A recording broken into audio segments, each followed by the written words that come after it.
예, 이렇게 애들이 떠들면 바로 뒤로 가시면 돼요. 애들은 오래 못 견디거든요. 근데 시간이 지나면 아이들이 임재 가운데 훈련이 됩니다. 어린아이들도 눈을 똑바로 쳐다보고 저를 지금 설교를 듣고 있습니다. 근데 어느 쪽에 앉아 계신 분이 자면 안 되죠. 여러분들 눈 똑바로 뜨시고 저를 봐주시길 부탁합니다. 할렐루야. 예배 드릴 때 여러분들 정신을 집중하십시오. 이 공기가 산소가 모자라서도 졸을 때가 있고요. 당이 떨어져서 졸릴 때도 있어요. 근데 졸리면요 일어나시고요. 안 되면 꼬집으세요. 그래서 오늘 말씀을 듣고 또 새로운 힘을 얻어서 일주일 살기를 소망합니다. 히브리서 11장입니다. 히브리서 말씀 펴십시오.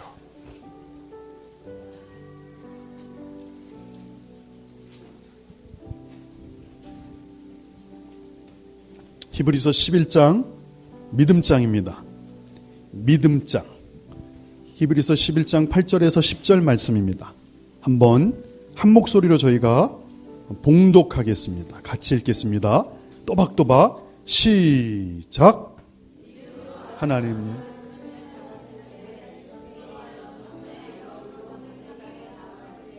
갈 바를 알지 못하고 나아갔으며 믿음으로 그가 이방의 땅에 있는 것 같이 약속의 땅에 거류하여 동일한 약속을 유업으로 함께 받은 이삭 더불어 장막에 거하였으니 이는 그가 하나님이 계획하시고 지으실 터가 있는 성을 바랐습니다. 아멘. 이 말씀이 조금은 비밀스러운 말씀입니다. 다시 보십시오. 제가 읽을게요. 믿음으로 아브라함은 부르심을 받았을 때 순종하여 장래 유업으로 받을 땅에 나아갈 때 갈 바를 알지 못하고 나아갔으며 믿음으로 그가 이방의 땅에 있는 것 같이 약속의 땅에 거류하여 동일한 약속을 유업으로 함께 받은 이삭 및 야곱과 더불어 장막에 거하였으니 10절이 되게 중요합니다. 이는 그가 하나님이 계획하시고 지으실 터가 있는 성을 바랐음이라. 저를 좀 바라보십시오. 히브리 헬라어 직역 성경이 이렇게 표현됩니다. 참으로 그는 기초가 있는 성을 기다렸다. 그 성의 설계자와 건축가는 하나님이시다. 여러분, 이 말씀은 비밀입니다. 이거는 열리지 않으면 보이지 않는 말씀입니다. 영적인 세계가. 왜냐하면 이것이 단지 아브라함 시대 때 있었던 예루살렘 성을 얘기하는 것만이 아닙니다.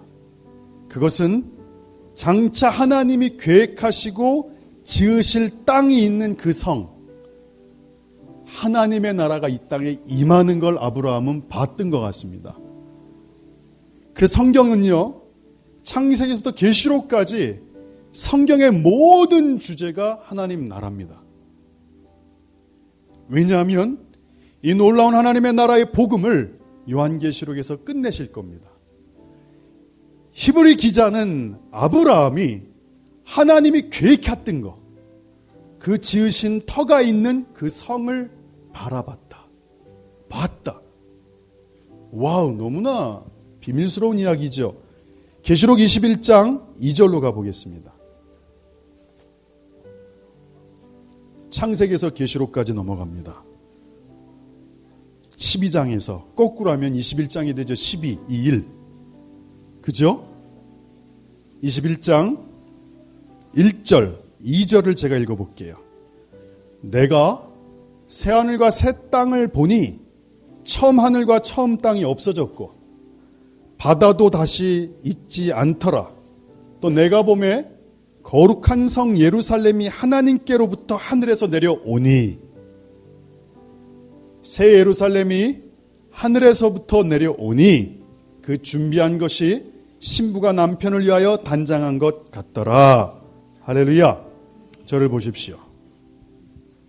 하늘에서부터 새 예루살렘이 내려올 겁니다. 그때가 마지막 장면입니다. 아브라함은 그 장면을 본 것 같습니다. 히브리 기자가 얘기하고 있습니다. 하나님이 계획하셨던 지으실 터, 거기서 성을 바라봤다. 근데 요한계시록 21장 2절에서 내가 봄에 요한이 거룩한 성, 새 예루살렘이 하나님께로부터 하늘에서 내려오니 그 준비한 것이 신부가 남편을 위하여 단장한 것 같더라. 성경의 시작 아브라함 때부터 하나님은 하나님의 나라를 계시하셨습니다. 예수님이 이 땅에 오시면서 하나님 나라를 계속 선포하셨습니다. 그리고 요한계시록에서 하나님의 나라가 우리가 두 눈으로 보는 가운데 분명히 이 땅에 내려오는 것을 요한이 얘기하고 있습니다. 하나님의 통치와 다스림이 영원할 겁니다. 이것이 바로 성경의 구원의 복음의 핵심적인 메시지입니다. 여러분, 구원의 차원을 개인의 차원으로 낮추지 마십시오. 당신 구원 받았습니까? 맞아, 아멘인데 잘했어. 근데 이런 개인의 차원만 보지 마십시오. 구원의 차원을 하나님 나라 관점으로 보십시오. 아브라함은 하나님의 나라가 이 땅에 임해서 온 열방이 하나님의 통치, 구원으로 들어가는 걸 봤습니다. 예수님도 하나님 나라의 복음을 이 땅에 선포하셨습니다. 그리고 새 예루살렘에서 요한은 하나님의 나라가 임하는 걸 봤습니다.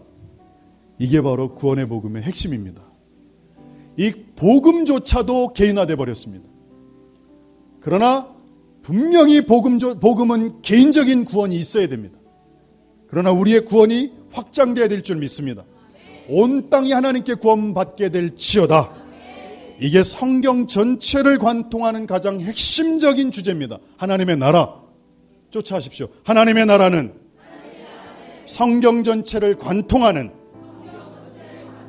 가장 핵심적인 주제다. 근데 이제 문제가 있죠. 무슨 문제가 있냐면 많은 기독교인들이 성경을 읽는데 심각한 문제를 맞이합니다. 창세기서부터 읽다가 레위기쯤 가면 덮어버린다는 사실입니다. 번제가 뭔지. 그래서 성경을 마음먹고 읽기로 작정하다가 포기합니다. 그래서 어떤 현상이 나타나냐면 당신들이 좋아하는 어떤 부분을 선택해서 읽기 시작합니다. 그리고 부분적인 구절들을 읽기 시작합니다. 그래서 지금 이 땅의 많은 기독교인들이 직면한 가장 큰 문제는 첫째, 성경을 전체적으로 이해하지 못한다. 전체를 보는 눈이 없다는 겁니다. 둘째, 부분적으로 이해하기 때문에 찾아오는 위험성은 너무나 심각합니다. 저희 교회에서 자주 말씀드리죠. 심각한 한국교인의 성경 오류 중에 해석 두 가지. 뭐라 그랬죠? 말씀에 짝이 있다. 이사야 말씀. 그 앞구절을 보세요. 에돔 땅에 있는 당나귀가 짝이 있고 솔개가 짝이 있고 비둘기가 짝이 있고 승냥이가 짝이 있고 그래서 여호와의 말씀은 짝이 있다. 하나님이 말씀하셨다. 에돔 땅에 짝이 있다. 이 얘기를 하고 있는데 앞뒤 다 띄어버리고 그 부분적인 거 하나 딱 띄어가지고 말씀에 짝이 있으니까 이 말씀은 이 말씀하고 연결돼요. 얼마나 황당한 해석입니까? 에돔에 지금 짝이 있다는 얘기인데 동물의 짝이 여호와께서 말씀하셨다. 짝이 있다. 할렐루야? 언더스탠드? 말씀을 부분적으로 알 때 심각한 문제가 발생됩니다. 그래서 이 교회는 말씀을 전체적으로 읽으라고 계속 강조하고 있습니다. 본래의 의미를 상실할 때가 정말로 많이 있습니다. 여러 차례 말씀드렸습니다. 왜 마가복음을 전체 16장을 한 번에 읽어야 되는가? 그 이유가 여러분 제가 설명하면 합당하게 이해될 겁니다. 마가복음은 대체 누구한테 쓴 말씀입니까? 마가의 스승이 베드로입니다.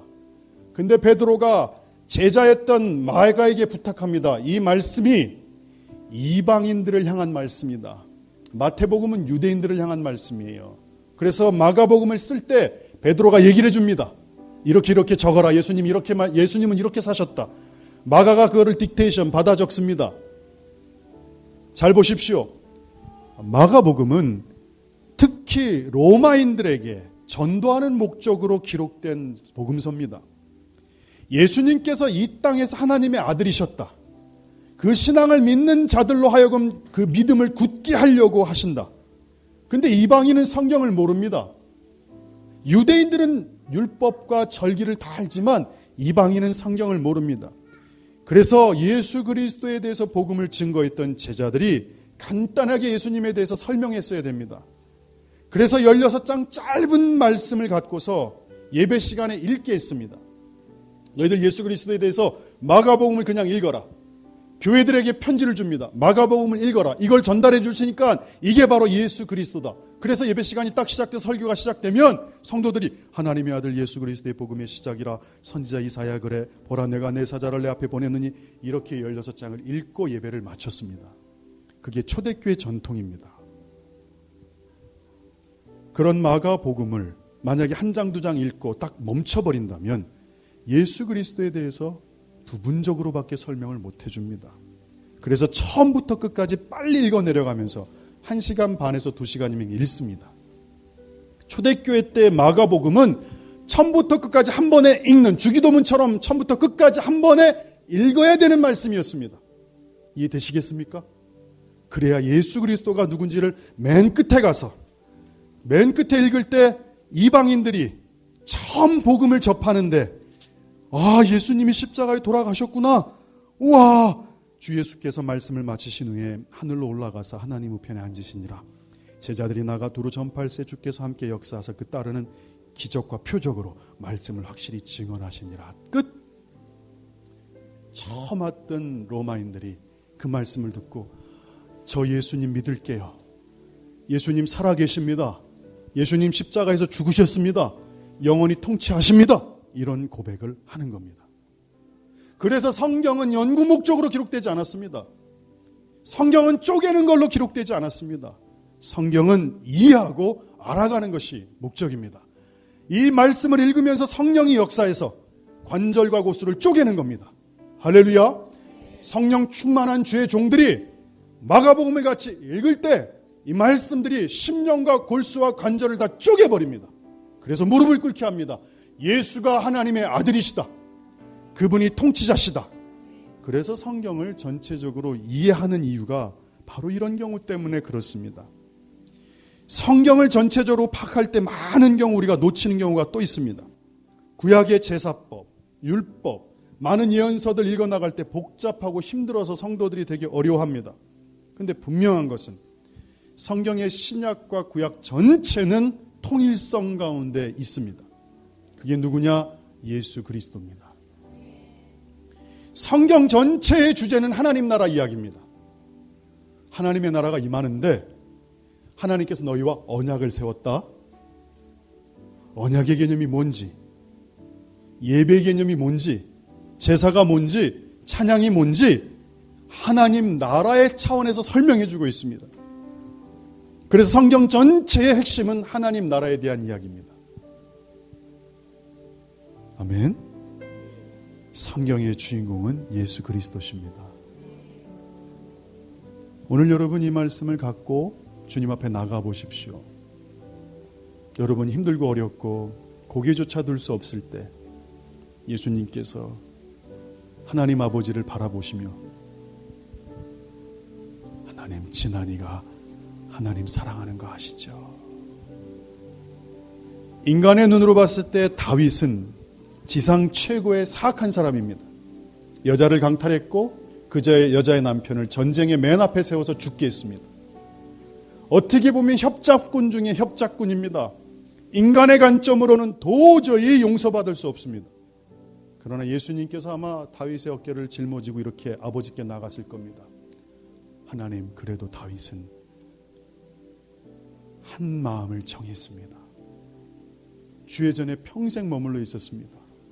골리앗과 싸울 때 하나님의 이름으로 나가 싸웠습니다. 다윗은 믿음의 사람이었습니다. 실수한 거 맞습니다. 하나님 용서해 주십시오. 제 예수 그리스도의 이름으로 용서해 주십시오. 할렐루야. 할렐루야. 예수님은 이렇게 우리 옆에 서 계십니다. 그분이 바로 우리의 보혜사입니다. 아멘. 이 예수 그리스도의 중심을 이해하고 성경 전체를 읽게 되면 여러분께서 성경 전체를 파악할 수 있을 거라 생각합니다. 할렐루야. 히브리서 8장 5절에 이렇게 말씀하십니다. 그들이 섬기는 것은 하늘에 있는 것의 모형과 그림자라. 모세가 장막을 지으려 할 때 지시하심을 얻음과 같으니 이르시되 삼가 모든 것을 산에서 내게 보이던 본을 따라 지어라. 장막, 성전, 율법, 제사, 예배 다 하늘의 그림자입니다. 하나님 나라가 먼저 있었습니다. 하늘에서 예배가 먼저 있었습니다. 하늘에서 성이 먼저 있었습니다. 하늘의 백성들이 먼저 있었습니다. 하늘의 통치가 먼저 있었습니다. 하나님 나라에 먼저 주권이 있었습니다. 그거를 먼저 하나님께서 갖고 계셨고 우리에게 그림자로 보여주신 겁니다. 신구약 성경에 기록된 하나님의 말씀의 통일성을 찾아내는 것이 정말로 우리를 풍성하게 해줍니다. 할렐루야. 영적으로 다운된 사람들 정신 바짝 차리십시오. 예수생명교회 그렇게 호락호락한 교회 아닙니다. 눌려있지 마십시오. 예수의 이름으로 쳐내십시오. 한두 번 엎어지셨습니까? 한두 번 자빠졌습니까? 여러분 한두 번 실수하셨습니까? 아닙니다. 오늘 말씀을 붙잡고 일어나십시오. 속지 마십시오. 정신 바짝 차리십시오. 말씀의 검이 여러분의 심령을 휘저을 겁니다. 살아날지어다. 이렇게 얘기할 때 또 내 얘기하시네 그러면 안 돼요. 아니에요 여러분. 사단이가 장난치는 게 속지 마세요. 예수님이 여러분을 얼마나 보호하시는데 저도 그래요. 계속 변호하거든요. 누가 지난이 욕하면 그래도 이게 좋잖아. 성실함. 제가 정은이 꼬신 게 뭔지 아십니까? 정은아, 지난이 볼 거 하나도 없다. 너 결혼할 때 하나 봐라. 예배자다. 제가 돈 있니? 제가 뭐 스펙이 있니? 하나만 봐라. 예배자다. 정은이는 그걸 선택했어요. 그리고 둘이 너무너무 잘 살아요. 아마 예수님이 그렇게 보실 겁니다. 여러분의 연약함을 보지 않으십니다. 여러분의 귀한 것들을 바라보시고 주님의 불꽃 같은 눈동자로 여러분을 지켜보실 줄 믿습니다. 그래서 이 하나님의 나라는 성경 전체의 핵심적인 주제입니다. 아브라함 때부터 하나님 나라가 계시가 됐고 계시록에서 하나님 나라가 완성됐고 그 중간에 예수 그리스도께서 하나님 나라를 우리에게 나누어 주셨습니다. 아멘. 이 하나님 나라의 세 가지 영역을 오늘 짧게 살피겠습니다. 이것이 은혜가 될 줄 믿습니다. 이전에도 말씀드렸지만 하나님의 나라의 첫 번째 영역은 이 정말로 실제하는 공간이라는 사실입니다. 리얼리티입니다. 소마티코. 죽으면 바로 영이 빠져나가 천국을 가든 지옥 가든 둘 중에 하나입니다. 이 땅에 수많은 과학자들이 실험한 겁니다. 사람이 죽을 때 몸무게가 20g이 줄어든다는 사실. 모든 인간은 똑같습니다. 숨을 딱 멈는 순간 똑같은 그람 수가 빠져나갑니다. 영이 빠져나가는 무게입니다. 안 믿어지신다고요? 오늘 죽어보시면 압니다. 아, 믿을걸. 아, 이거 잘못됐다. 할렐루야. 여러분, 저는 세상에서 너무 감사해요. 인생에서 힘들고 어려울 때 예수 그리스도가 저의 백그라운드라는 게 너무 담대해요. 정말 힘들고 어려울 때 예수님이 제 뒤에서 딱 서 계시는 게 너무너무 감사해요. 여러분, 부부끼리도 싸워요. 부모하고도 자식도 싸워요. 형제들끼리도 싸워요.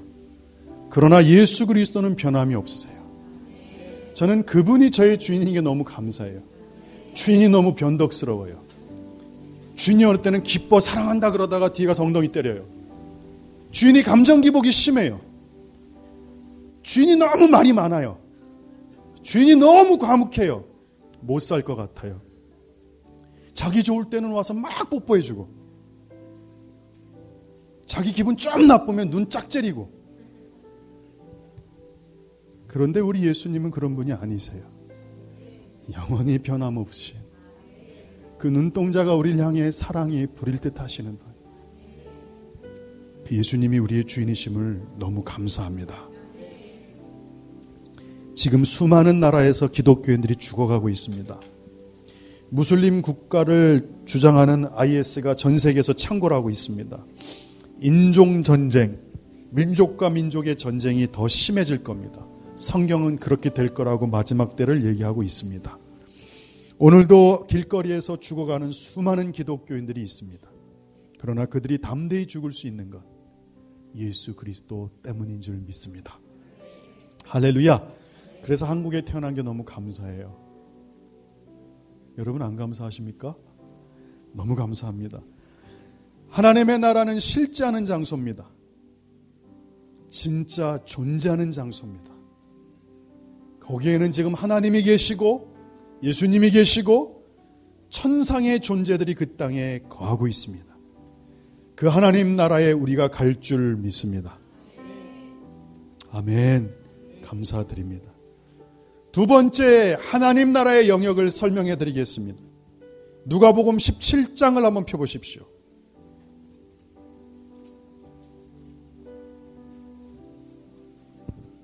20절 21절입니다.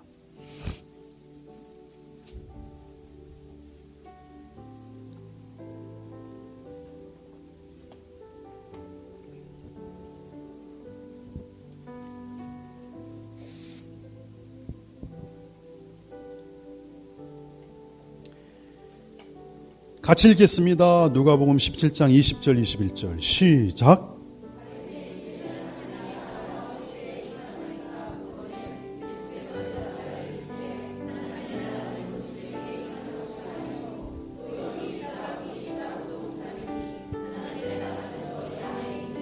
이 말씀만 탁 뽑아서 읽게 되면 부분적으로 이해하게 됩니다.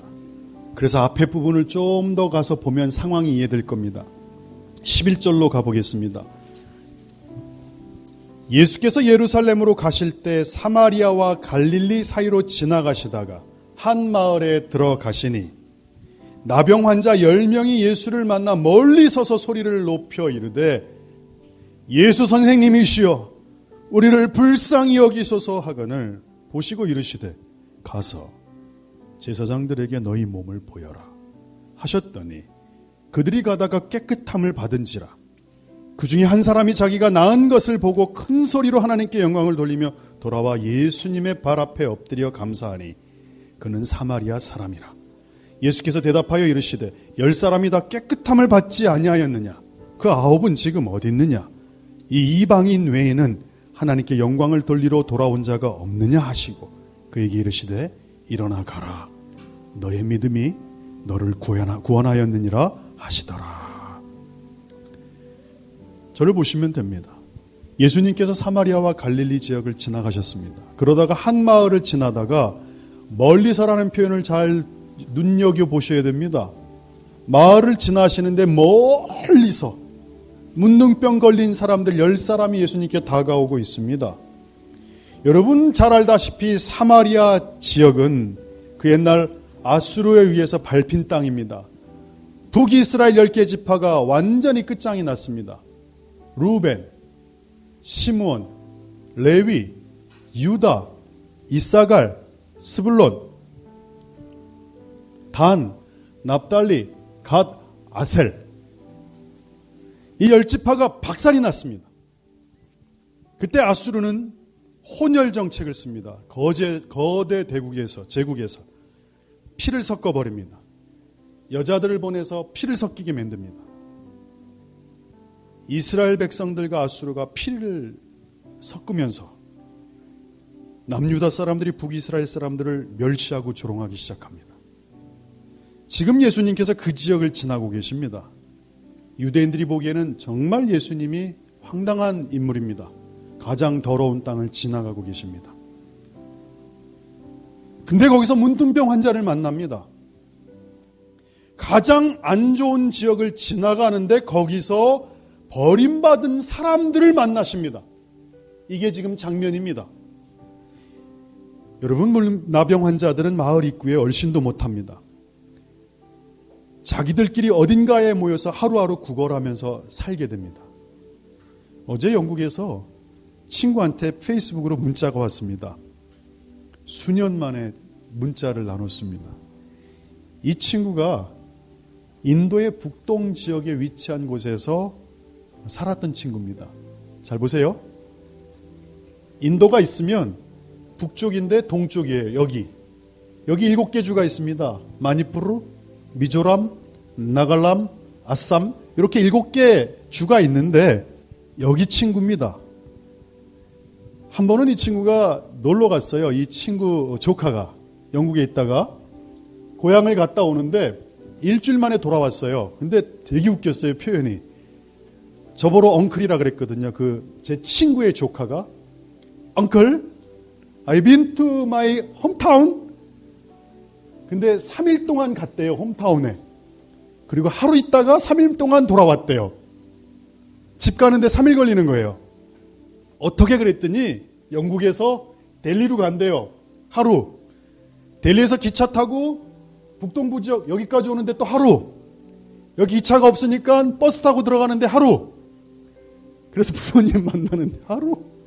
다시 돌아왔다가 들어와서 왜? 맥도날드에서 일하고 있었거든요. 일주일 휴가 준 거예요. 너 왜 갔다 왔니? 하루만 보고 왔니? 그랬더니 자기 하루만 보고 왔대요. 그때 알았어요. 야, 진짜 못 사는 데서 왔구나, 얘. 아, 진짜 그렇구나. 근데 이 친구가 신앙이 깊은 친구였습니다. 저는 이 친구로 인해서 어떤 이야기를 들었습니다. 평양에만 대붕이 있는 줄 알았는데 이 지역에 1905년 6년도에 대붕이 일어났답니다. 나중에 제가 영국에서 부흥사를 공부할 때 그게 바로 인도 대붕이 있었던 지역이었습니다.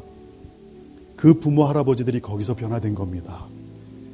나중에 깊은 얘기는 더 하고 인도에서 수많은 사람이 기독교인인데도 심지어는 이 나갈란드 같은 땅은 95%가 기독교인입니다.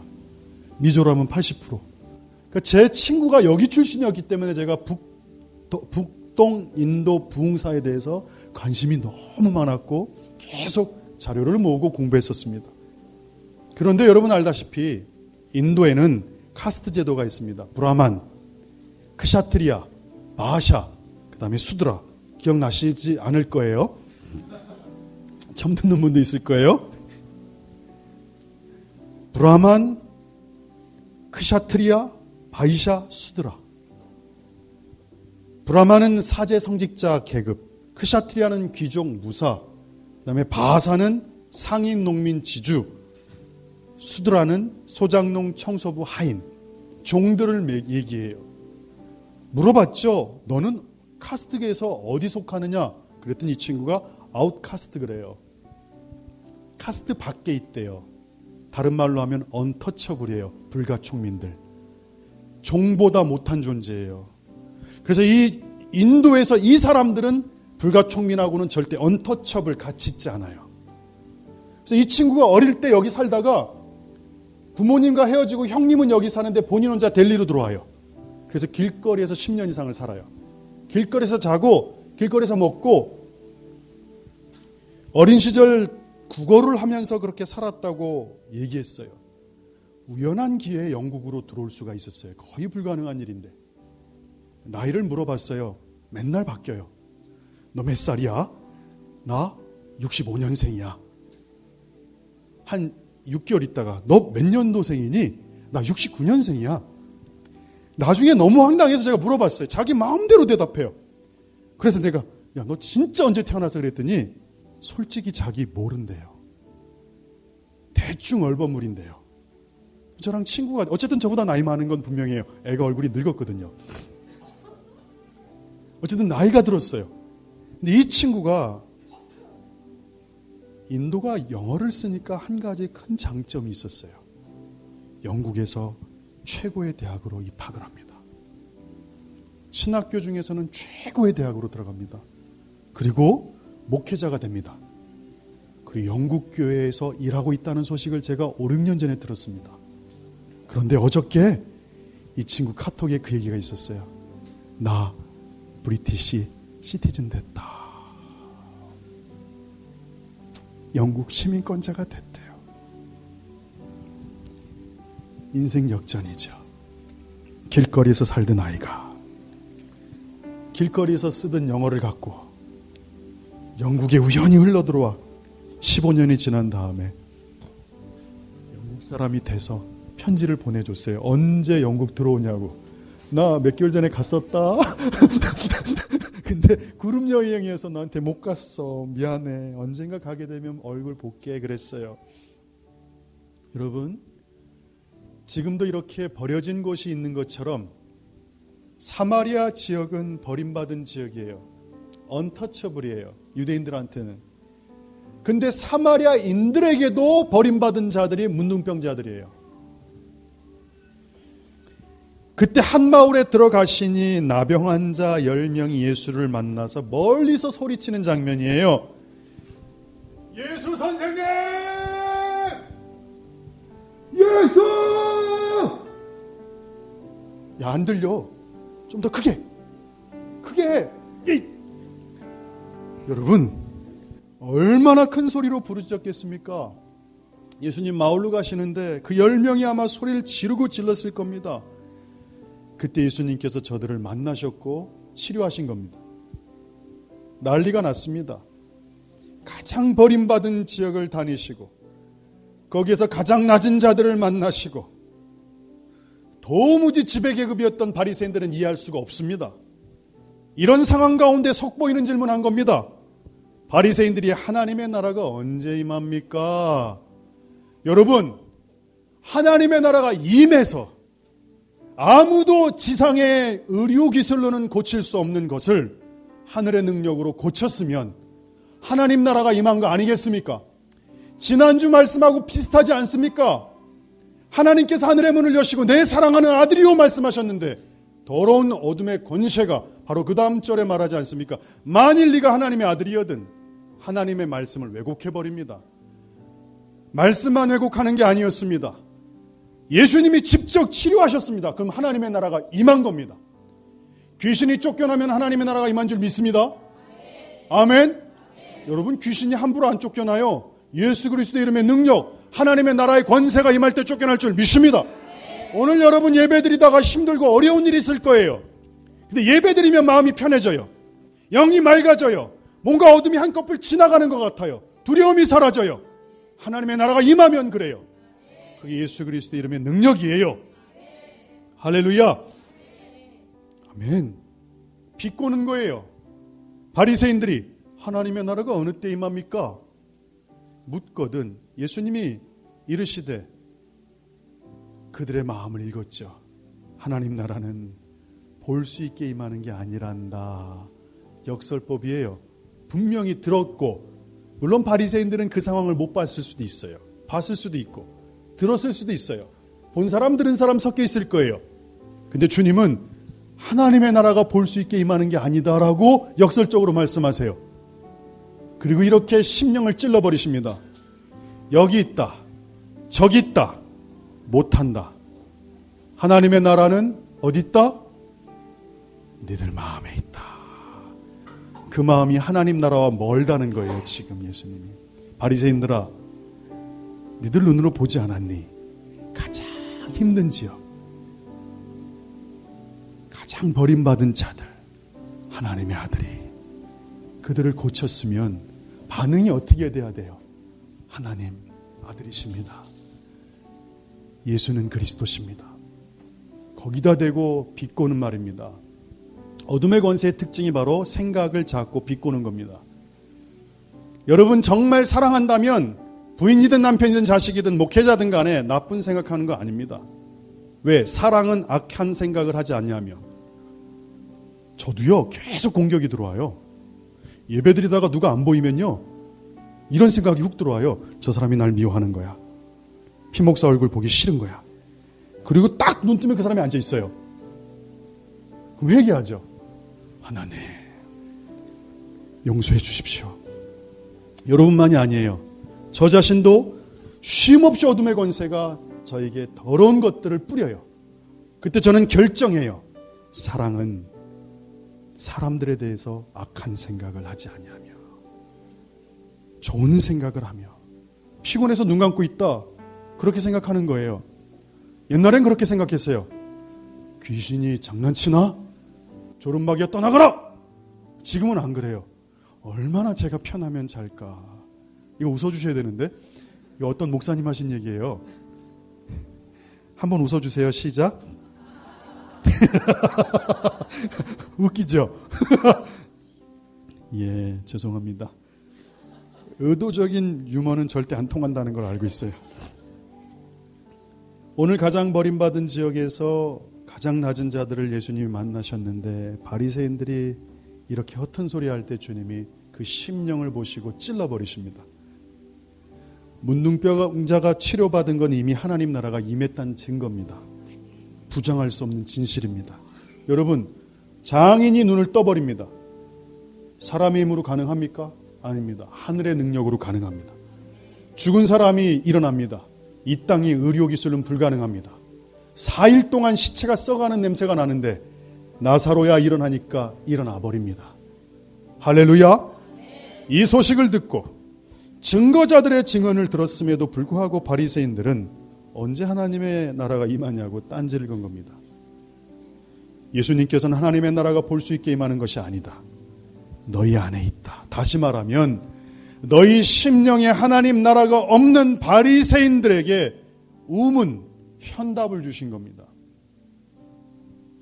이 말씀을 토대로 오늘 예수님께 성도들이 하나님의 나라가 여러분 안에, 심령 안에 함께하기를 소망합니다. 하나님이 여러분을 다스리시는 그 통치가 계속해서 유지될지어다. 할렐루야. 그래서 하나님의 나라는 임재하신 곳을 말합니다. 여러분, 평안이 언제 훈련되는 줄 아십니까? 평안하지 않을 때 훈련되는 겁니다. 정직함이 언제 훈련되는 줄 아십니까? 정직하지 않을 때 훈련되는 겁니다. 아멘. 피 목사가 또 죄를 하나 고백할까요? 저는요, 요즘 제 안에 뭔가 이상한 게 있다는 걸 깨달았어요. 예전에 길거리 가면 돈을 잘 안 주어요. 자꾸 돈이 보여요. 이게 왠지 돈을 자꾸 주서요. 큰 액수는 아니에요. 이렇게 이해해야 되는 거예요. 그런데 한 번은 을지로에서 화장실을 갔는데 누가 훅 나가요. 젊은 친구가 딱 했는데 카드가 하나가 딱 있는 거예요. 옛날 같으면 절대 안 짚고 나가요. 근데 그때는 제가 주웠어요. 그리고 넣고 그 친구한테 돌려주려고 하는 마음이 90%. 정직한 마음이에요. 그 친구한테 가려고 그랬어요. 근데 10%가 섞인 마음이에요. 만약에 그냥 가버리면 못 찾으면 어떡하지? 그럼 주님은 그러시죠. 그냥 둬라. 근데 제가 그거를 들고 있었어요. 다시 90%는 돌려주려는 마음. 10%는 아니었어요. 그래서 그걸 딱 들고서 그 친구 있는 쪽으로 가는데 갑자기 그 친구가 들어오는 거예요. 입구에서. 제가 그랬죠. 안녕하세요. 이거 주려고 그랬어요. 그 친구가 되게 행복해 하더라고요. 예, 제가 드리려고 그랬어요. 그리고 보낸 다음에 혼자 오는데 뒤끝이 이상한 거예요. 100% 순수하지 않았어요. 안 왔으면 하는 마음이 10% 있었어요. 정직한 마음이에요. 예전에는 그렇지 않았어요. 예전에 안 건드려요. 목회자가 정직을 잃어버리면요, 여기서 기름 부음이 사라집니다. 제 얼굴이 시커매집니다. 주의 재정 속이면요, 전 끝납니다. 국가부흥 날아가는 겁니다. 여러분, 한순간 훅 가면 끝나는 겁니다. 여러분, 저는요, 사기를 쳐도 수조원을 치죠. 그렇게 안 치. 아이고, 이런 얘기하면 안 되는데. 안 칩니다. 안 칠 겁니다. 배포가 큰 사람입니다. 우리 안에는 웃지요. 여러분, 제 안에 이런 마음이 섞인 걸 요번에 알고서 또 긴장했습니다. 이거 섞였다. 조심해야겠다. 정말 조심해야 되겠다. 뒤끝이 이상한 거예요. 그 친구는 하염없이 웃으면서 기뻐해요. 찾아주신 것처럼 생각하고. 저 주려고 그랬어요. 근데 그 10% 때문에 힘든 거예요. 그 마음이 없었으면 저도 되게 기뻤을 거예요. 정말 기뻤을 거예요. 그런데 다시 하나님 앞에 제 심령을 주님이 찌르십니다. 통렬하게 찌르십니다. 너희 안에 하나님의 나라가 있느냐? 너희 안에 하나님의 나라가 있느냐? 바리새인들아, 너희 안에 하나님의 나라가 있느냐? 하나님의 나라는 여기 있다 저기 있다 아니다. 그 마음에 있는 거다. 할렐루야. 오늘 예수님께 성도들 오늘 다시 결단합시다. 정직의 훈련을 다시 시작할지어다. 아멘. 하나님 나라는 하나님 임재하신 곳입니다. 하나님께서 다스리는 것을 말합니다. 하나님의 통치를 이야기합니다. 우리가 예수님을 영접하고 하나님의 자녀가 되면서 우리의 삶은 하나님이 주인 되시는 삶으로 바뀌게 됩니다. 많이 훈련이 되다 보니까 앞으로도 훈련이 계속되겠지만 계속 하나님의 나라를 유지하는 게 저의 소망입니다. 환경 때문에 안 뺏기리라. 사람 때문에 안 뺏기리라. 재정 때문에 안 뺏기리라. 질병으로 인해서 안 뺏기리라. 어떤 상황이 닥쳐도 하나님의 나라의 평안이 유지된다면 그 사람들은 하나님의 나라에 들어가 있는 겁니다. 바리새인들은 그 통치에서 멀어진 삶을 살고 있었습니다. 눈앞에 보이는데도 믿지 않았던 겁니다. 오늘 예수님께서 여러분 안에 있음으로 말미암아 여러분 신앙의 위대함입니다. 두려움이 있다면 밀쳐내십시오. 어려움이 있다면 밀쳐내십시오. 제가 딸에게 자주 하는 말입니다. 딸아, 누군가 너를 힘들게 하면 상처 주면 밀쳐내렴. 너는 그 아이들보다 아빠한테 너무 소중한 딸이다. 그 훈련을 하렴. 밀쳐내렴. 오늘 하나님이 여러분 어떤 장소를 통치하신다면 거기가 하나님 나라가 됩니다. 단언컨대 저희 교회가 1, 2년 내로 지금까지 왔던 변화보다 엄청난 변화가 시작될 겁니다. 지금도 잘 가고 있지만 지금 한두 사람이 시작했습니다. 그리고 열매가 나타날 때까지 기다려 보겠습니다. 섣불리 비밀을 얘기해 주진 않을 겁니다. 그러나 하나님께서 그들이 살아낸다면 이 교회 모든 성도들이 엄청난 변화를 경험할 겁니다. 주님이 말씀하셨습니다. 영적인 원자 폭탄이 터질 거라고. 근데 그것이 크게 터지는 게 아니다. 너희부터 시작할 것이다 라고 말씀하십니다. 그리고 마지막으로 중요한 개념 하나가 바로 여러분들 미래에 임할 하나님의 나라입니다. 오늘은 예배 후에 세례식이 있어서 설교를 한 5분만 더 하고 마치겠습니다. 저희 기도의 깃발의 책 보면 정확하게 이런 표현이 나옵니다. 예루살렘은 복수도 아니고 단수도 아니고 쌍수다. 듀얼. 곧 두 개라는 의미입니다. 히브리 문법에 듀얼 문법이 있습니다. 쌍수. 딱 두 개만 있습니다. 정확히 두 개입니다. 근데 예루샬라임이 쌍수입니다. 하나가 아니란 뜻입니다. 세 개, 네 개가 아니란 뜻입니다. 두 개란 뜻입니다. 예루샬라임이 플루럴입니다. 복수. 쌍수입니다. 임. 요, 임. 마지막 때는 그래서 하늘의 예루살렘이 땅의 예루살렘과 도킹합니다. 계시록 21장에서 우리가 지금 봤습니다. 새 예루살렘이 임한다. 여기서 핵심은 하나님의 나라가 임한다는 겁니다. 할렐루야. 하늘의 예루살렘이 임한다고 계시록에서 분명히 얘기하고 있습니다. 하나님의 보좌가 계신 하늘의 왕국과 이 땅에서 왕으로 다스리시는 예수님의 왕국이 합쳐지게 됩니다. 이게 하나님 나라의 마지막 절정의 모습입니다. 저는 예수님이 이 땅을 통치하길 소망합니다. 이 땅의 대통령이 누구건 시장이 누구건 그건 인간의 통치의 영역입니다. 그러나 온전하신 예수님이 통치하신다면 살만 날 것 같습니다. 공의가 강같이 흘러갈 겁니다. 그의 헤세드의 사랑이 온전히 온 땅을 덮게 될 것입니다. 그래서 하박국에선 이렇게 말하고 있습니다. 물이 바다를 덮음같이 여호와의 영광을 인정하는 것이 세상에 가득할 것이다. 할렐루야. 소망하십니까? 아브라함은 하나님의 나라를 봤습니다. 예수님은 하나님의 나라를 선포했습니다. 그리고 계시록에서 하나님의 나라가 임할 것입니다. 하박국도 그 모습을 본 겁니다. 물이 바다를 덮음같이 여호와의 영광이 온 땅에 가득한 경우는 한 번도 없었습니다. 역사상. 여러분 초대교회 때 오순절 성령 충만할 때 120명이었죠. 부분적이었죠. 그 옆에 로마, 스페인, 포르투갈 하나님의 영광으로 가득 차 있지 않았습니다.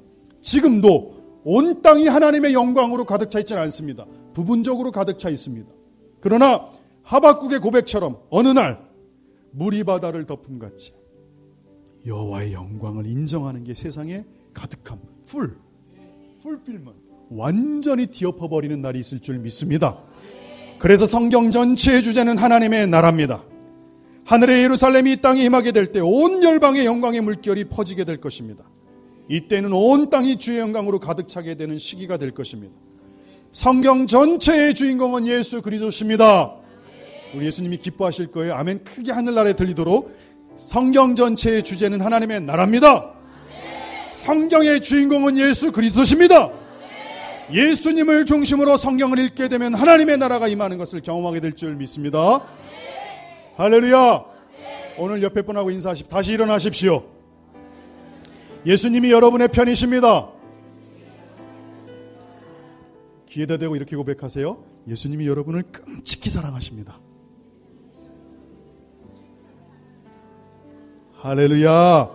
우리 옆에 분들 손을 딱 잡고, 여러분 살아나는 것 같지 않아요? 박상진 집사님 살아나는 것 같지 않아요? 아멘. 아멘. 우리 주님의 이름으로 승리할 줄 믿습니다. 오늘 이 말씀을 갖고 일주일 동안 살아내기를 소망합니다.